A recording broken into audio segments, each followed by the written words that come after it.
নির্দেশে পুষ্পাঞ্জলি দিয়ে পুষ্পার্ঘ্য দিয়ে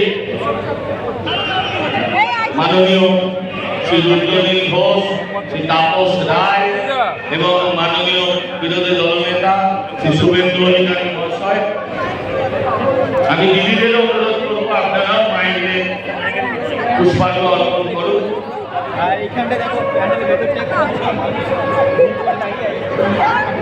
আমাদের সকলের একটাই প্রার্থনা হবে, মা যেন এবারে অভয় শক্তি হিসাবে পশ্চিম বাংলার ওষুধদেরকে ধ্বংস করার শক্তি দেয়।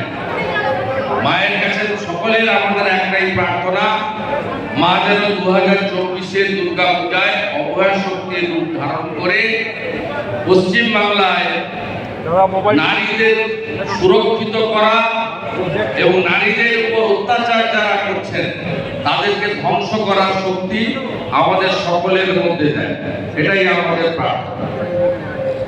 আমি মাননীয় শ্রী তাপস বাবুকে, তাপস রায় মহাশয় সাথে কথা বলার জন্য অনুরোধ করবো। রুদ্র নিশ্চয়ই একটা আমাদের জন্য কবিতা লিখেছে।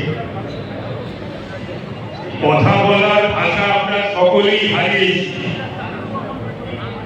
যাদের হৃদয় আছে, মন আছে, মানবিক দিক রয়েছে, মনুষ্যত্ব রয়েছে এবং যারা পুত্র কন্যা যাদের আছে, বিশেষ করে কন্যা সন্তান, পুত্র সন্তান। বিরোধী দলনেতা আমার অত্যন্ত প্রিয়, আজকের নয় বহুকালের, আপনারা সকলে জানেন। অত্যুক্তি করা হবে না যে লড়াই সবচেয়ে বেশি সামনে থেকে যে দিচ্ছে তার নাম শুভেন্দু অধিকারী। প্রতিদিন বাংলার এই মাথা থেকে ও মাথা